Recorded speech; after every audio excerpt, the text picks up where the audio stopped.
गाय का दूध। एक बार की बात मैं बताऊं, एक बार स्वामी विवेकानंद अमेरिका गए। कहां गए? स्वामी विवेकानंद अमेरिका गए। वहां पे कुछ अंग्रेजों ने पूछा, हे स्वामी जी, हमें आप बताइए, आपके भारत में सबसे अच्छा दूध कौन से पशु का माना जाता है? सबसे अच्छा दूध कौन से पशु का माना जाता है? तो स्वामी विवेकानंद ने कहा, क्या कहा? बोले सबसे अच्छा दूध तो कौन से पशु का? बोले भैंस का होता है। किसका? बोले भैंस का होता है। कौन से पशु का? बोले भैंस का। अंग्रेजों ने कहा, बोले महाराज आप तो बोलते हो गाय का दूध सबसे बढ़िया होता है। अब सुनना स्वामी जी ने क्या कहा। बोले तुमने पूछा सबसे अच्छा दूध कौन से पशु का होता है। पहली बात, गाय कोई पशु नहीं है, गाय हमारी है ना। पहले छोटे थे तब बोलते थे गाय हमारी माता है, हमको कुछ नहीं, ऐसा बोलते थे महाराज, है ना। दारू भैया बोलते थे ना, मैं सुनता था कई बार आप बोलते थे गाय हमारी माता है, हमको कुछ नहीं, बैल हमारा बाप है और नंबर देना। छोटे थे तब बोलते थे महाराज, है ना, ऐसा बोलते थे।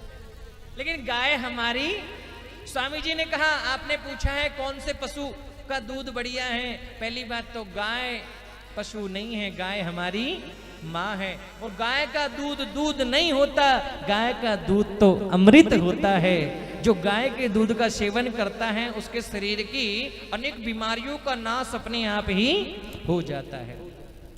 गाय का दूध 20 दिन तक, कहते हैं गाय का दूध जब शरीर में जाता है 20 दिन तक उसकी शक्ति बनी रहती है। गाय का दही 25 दिन तक अपना असर दिखाता है। गाय का घी 32 दिनों तक अपना असर दिखाता है। गोमूत्र 1 वर्ष तक अपना असर नहीं छोड़ता है। हजारों बीमारियों को दूर करने की शक्ति गाय के दूध दही में है, गौमूत्र में है। तो कहते हैं महाराज भगवान शंकर का अभिषेक जरूर करना चाहिए, जीवन में नियम होना चाहिए। भगवान शंकर के 3 रूप है, सत्यम शिवम सुंदरम। सत्यम शिवम, बोलो ना, सत्यम शिवम सुंदरम। आहा, आप बोल दो हर हर महादेव। अरे जोर से बोलो ना। आहा, बोल बम का नारा है, महादेव हमारा है। अरे तुम दूध दही ना चढ़ाओ। सोचो महाराज दूध कहां से चढ़ाएं? बोले खुद के पीने के लिए दूध नहीं है तो दूध मत चढ़ाओ, कोई बात नहीं। अरे तुम मंदिर में चले जाओ, 1 लोटा घर से ले जाओ, तो क्या होगा? 1 लोटा जल, क्या होगा इससे? बोले 1 लोटा जल सुधार देगा कल, आने वाला कल। 1 लोटे जल में ये शक्ति है। यदि 1 लोटा जल आप भगवान शंकर को चढ़ा देते हैं तो आने वाले कल को ये सुधारने की शक्ति रखते हैं। ये ध्यान रखना। तुम पंचामृत ना चढ़ा पाओ कोई बात नहीं, दूध दही घी शहद ना चढ़ा पाओ कोई बात नहीं, 1 लोटा जल सभी समस्याओं का, है ना, सभी समस्याओं का हल। 1 लोटा जल चढ़ाने का भगवान शंकर को बड़ा महत्व है। कहते हैं जो व्यक्ति 41 दिन लगातार भगवान शंकर पर अभिषेक करता है, 41 दिन भगवान शंकर पर जल धारा चलाता है, बड़ी सी बड़े मनोकामना भी उसकी पूर्ण हो जाती है। श्रावण जब आरंभ होने वाला हो, कहते हैं 41 दिन भगवान शंकर को जल धारा चलाए, बड़ी सी बड़े मनोकामना भगवान शंकर के अभिषेक से पूर्ण हो जाती है। भगवान शंकर के 3 रूप बताए, सत्यम शिवम सुंदरम। कौन कौन से? सत्यम शिवम सुंदरम। कि सत्यम किसे कहते हैं महाराज? सत्य का मतलब क्या? बोले सत्य क्या है? बोले जो पहले भी था, आज भी है और बाद में भी रहेगा। हम पहले नहीं थे, आज हैं और बाद में नहीं रहेंगे। हम पहले नहीं थे, आज हैं और बाद में नहीं रहेंगे। लेकिन राहुल भैया वो पहले भी था, वो आज भी है, वो बाद में भी, इसलिए वो सत्यम है। सत्य बोलते हैं उसको, सत्यम शिवम, शिव तत्व है वो।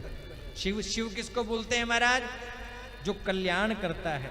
शम कल्याणम करोति इति शंकर, जो कल्याण करता है महाराज। जन जन का कल्याण करे मेरा भोला बाबा, खुद तो पर्वत वास करे मेरा भोला बाबा। शिव कल्याणकारी है वो, जो उसकी शरण में जाता है खाली हाथ लौट करके नहीं आता है महाराज। और सुंदरम, सुंदर है वो।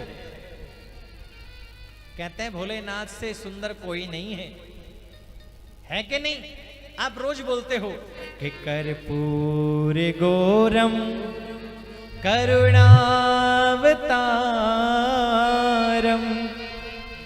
संसार सारम भुजगेंद्रहारम सदा वसंतम हृदयारविंदे भवम भवानी सहितं नमामि, भवम भवानी सहितं नमामि। कहते हैं लंबा होने से, गोरा होने से सुंदर नहीं होता। चमड़ा तो सूर्पणखा का भी सुंदर था, लेकिन सूर्पणखा को सुंदर नहीं बताया। वैसे सूर्पणखा का मतलब क्या होता है आप जानते हो? सूर्पणखा किसे बोलते हैं?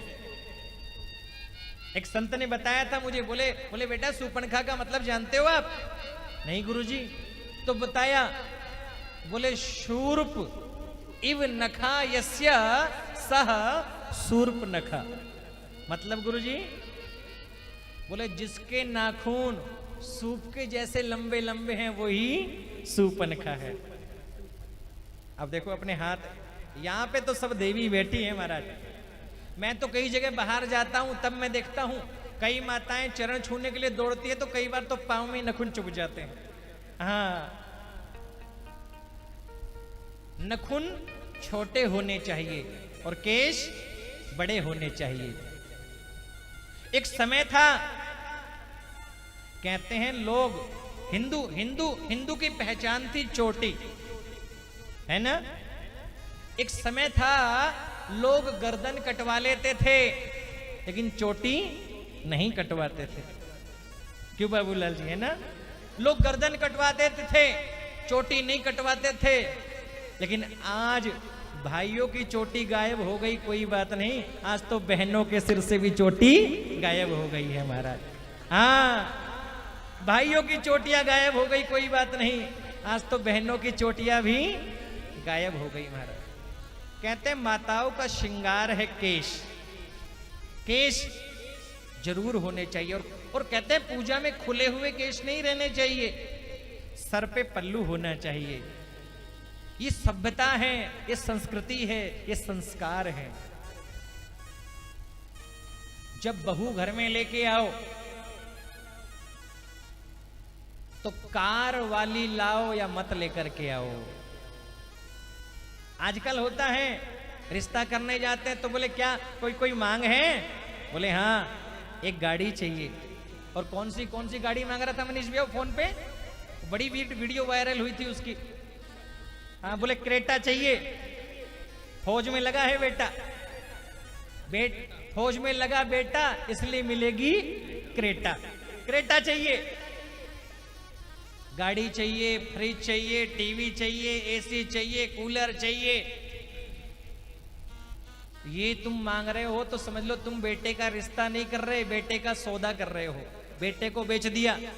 अब बेटे को बेच दिया तो बेटा तुम्हारा सम्मान कम करेगा, ससुर जी का ज्यादा करेगा।